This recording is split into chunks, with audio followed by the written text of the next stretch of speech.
Hey everybody, Eagle Run 23 here.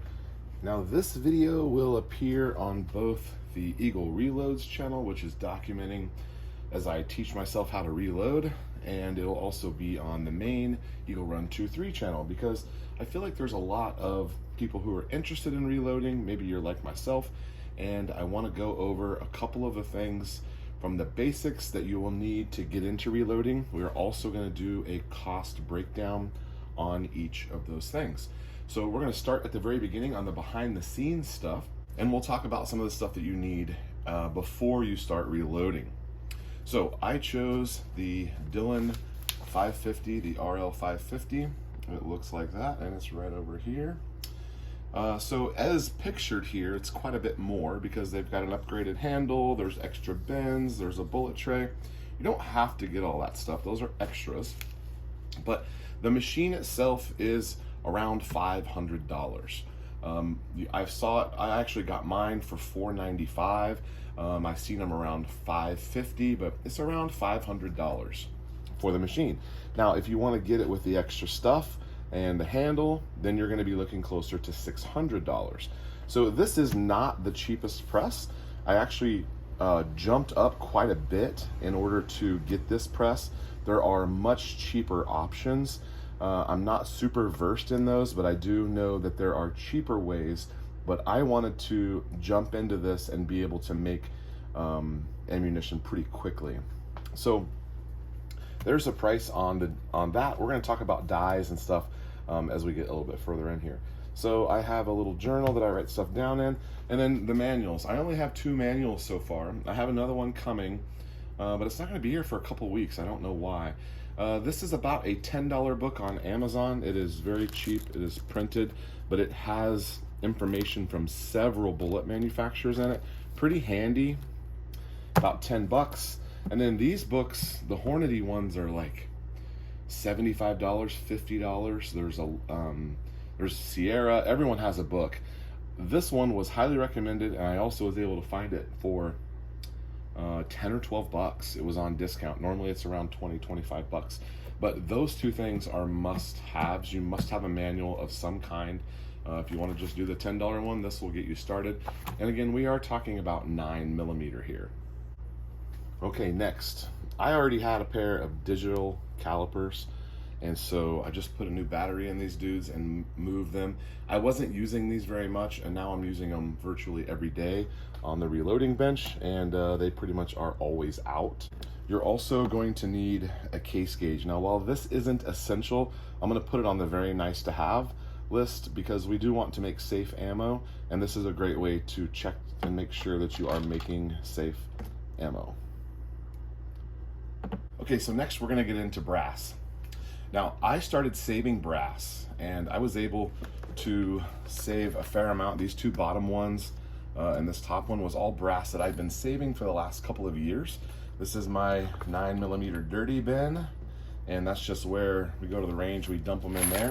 We currently do not have a way to clean brass, and we'll probably get into that at some point, but right now I have some once fired cleaned brass that's in good shape, that does have the primer in it, and you can buy these for anywhere from $25 to $50 depending on what your quantity is. I also bought some of this top brass that I paid way too much for, but it is already deprimed, which doesn't really matter for me because I deprime and prime at the same time the way that my press is set up. So you can spend a lot of money on brass prep, and if you're just doing 9mm, you can eliminate a lot of those costs. I don't have a way to tumble yet, and we'll be working on that at some point here in the future because I would like to get into rifle, and I've got several hundred rounds of 223 that I've saved over the years that will need to reload. So there we go for the brass. If you don't want to wash brass, you can always just buy it. It's really not that expensive. I mean, it's more expensive now than it was a couple years ago, but you can get your hands on brass. Virtually everyone sells clean brass, and if you never want to tumble 9mm brass, you can always just buy new. Some of the places will even take your dirty and they'll send you back clean. So you send in 10 pounds of dirty and they'll send you 10 pounds of clean. So those services like that are out there, and that's a great way to keep your costs down. So we'll jump over here and talk about the press real quick. The dies are up in the cabinet. I'm not gonna get those out. When you buy your Dillon, you get to choose one caliber. So I chose 9mm. So it came with the dies and everything. I had the caliber conversion to 9, which is the shell plate, so I could do 9mm. The only thing was they did not have the Dillon branded dies, were on back order. So I went ahead and bought a different brand of dies that were around 40 or 50 bucks. I got RCBS dies. They're fine for now. I'll use them and enjoy them. They're not worth replacing, and so far we're making decent ammo, so we're not going to worry too much about that. But a set of dies for 9mm is going to be anywhere from $35 to $75. They do go up from there. You can get some higher end ones, just like anything. You can spend as much as you want to. But I do want to get probably another set of 9mm dies. I also don't want to just be limited to one in case something happens to that one and I can't get another one later. So I went ahead and got the bracket here and the bullet tray. It is very handy, and for about 50 bucks, I figure it's probably worth it. The bullet tray is metal, and then these plastic bins are interchangeable, and one hook's there on the side, so you can have your finished rounds going here, and then you can take your brass and load it right in. Pretty handy, works pretty well. Not necessary. You could always just have a bin setting right here with your brass and save yourself the 30 bucks for that. I did do the Dillon Strong Mount edition as well. To get it up, I'm working on a stand-up bench here, and I wanted to have the press a little bit higher than having it down just mounted to the bench. It would be like 8 inches lower if it were mounted directly to the bench, but kind of depends on your configuration and how you're set up here. I did spend a fair amount of effort and money getting my space together. If you already have a workbench or an area, you wouldn't need to spend $0 on that. Luckily, I had all the supplies here that I was able to just kind of assemble the stuff. The only thing I bought was my raw bullet storage back over there, which is pretty neat, pretty good way to store and access, and they come all the way out. I can put them right into the bullet tray. Okay, then you are definitely going to need a powder scale. There's no way to do this without a powder scale. You have to have a way to weigh your powders, and if you're going to just use that one from the kitchen, you may have to convert to grains. Not all of them have grains. You could convert grains and ounces and grams and all that if you wanted to, but it is nice to have one. That particular one was around $75. You can spend as little as $25 or $30. I've seen some great small scales in that lower price range that could be pretty handy, and it could also make a case to have more than one scale, but as a bare minimum, you definitely need a scale. I spent $75. You could spend as little as $35 or more. And then they have scales that go up to several hundred, even $1,000 for pharmaceutical grade scales. It just depends on how accurate you need to be. We don't need to be super accurate doing 9mm. We need to be plus or minus a tenth is fine, and that's I'm definitely better than that. So we're pretty safe on our powder charges. I feel pretty comfortable with that, and they also have worked just fine. So we already covered the raw materials of the brass, and I told you about those. We talked about the storage over here, but we did not talk about the actual bullets. You will need a supply of bullets to reload. The cool thing about it is I found that the competition bullets, like these real basic brass monkey bullets here that are just 115 grain round nose lead, the cool thing about these is they're very cheap. These can be had for 6 to 8 cents depending on how many you ordered. I ordered several thousand so I could get the best price, and thankfully I've tested them. I probably shouldn't have ordered that many without testing them, but luckily we have tested them. They work great, and we've got a charge loaded up for them, and they're performing very well. So other than bullets, you're definitely going to need powder, and powder's a little tough to find right now. So normally you would shop for the powder that you want to try, and you would use that powder in your load, and you would say, hey, I want to try this, and you would go pick that up. Right now you can't do that because you just don't have the options. You go to the store and they may have 1 or 2 choices, which is how we've ended up experimenting a little bit with a couple different powders. So far we have only shot this CFE pistol, and this stuff is around 30 bucks a pound.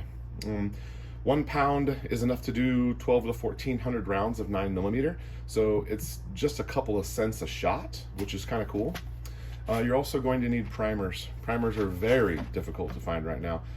Pistol powder you can get, you just have to look for it. Pistol primers, no matter how hard you look, you're gonna have a hard time finding them. So we've been able to score some over the last couple of weeks to months here, and the primers are going to be around 7 cents a piece, which is really, really ridiculous. That's about 3 or 4 times higher than they were just a couple of years ago, and they're pretty high. So this box of 1,000 primers was $75. So you're looking at 7.5 cents a round for those primers. The other ones I got were $50 a primer, the Winchester ones. Oh, Remington. These Remington primers were 55 plus hazmat. I didn't include hazmat in that fee. We definitely should use 8 cents. So there's around a $12 or $13 hazmat fee when you pay to have them shipped. So we were able to get a couple thousand of those, and they're closer to 5 or 6 cents a round, which is better. So all in, you're looking at 10 cents to 15 cents for a case. You're looking at 8 to 10 cents for a bullet, and you're looking at 7-8 cents for a primer, and then about no more than 3 cents for a load of pistol powder. So all in, you're around 27 to 30 cents, I would say, for a round of 9mm, which is not as cheap as historically. You could make it for much cheaper, but that's at the current prices during the pandemic, and that's just kind of where we're at. It's still a really good deal because, one, it's very enjoyable to get into this. If you were to add up all the things here, you're definitely looking at $800 to get into this. I've spent a little bit more than that because I have some upgrades and a little bit nicer stuff than I had to, just because I want to make a bullet every time I pull this, and I want to be very efficient with my time. If you have a little bit more time and you're willing to do some more labor, you could definitely save some money at some different places. You don't have to have a progressive press and things like that. Is it worth it, and would I do it again? Yes, it's very, very much worth it because I've learned so much, and I'm really enjoying getting to know this part of shooting.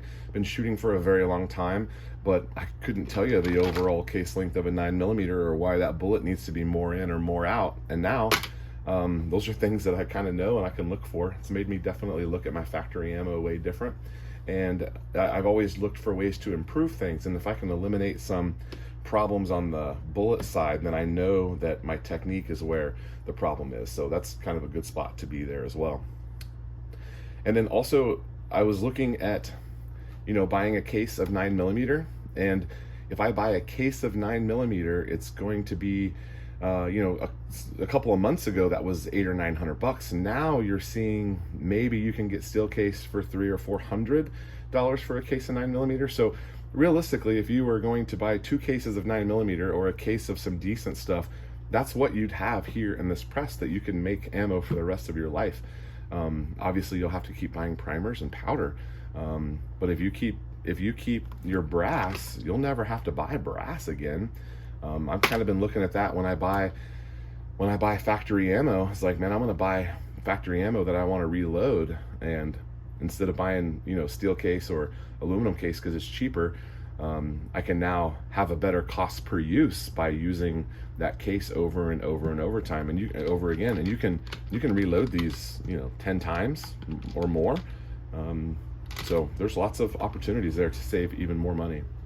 People say you get into reloading because it's cheaper, and I think I probably thought that a couple months ago. It is definitely can be cheaper, but the upfront that you're going to be fronting into this project is pretty substantial. It's not something that that maybe everyone can just do on the drop of a hat. You may need to save a little bit in order to get to that point. And for me, I saved for 3 months in order to jump in pretty big and be able to make bullets relatively quickly. If you wanted to slow play this over the course of 6 months, you could kind of just go through and buy a manual, start reading it, and then buy a caliper, start measuring. Whenever you see a deal on bullets, whenever you see a deal on cases, and you can just kind of slow play it over the course of a couple months, and it wouldn't be very painful, and you'd be ready to go.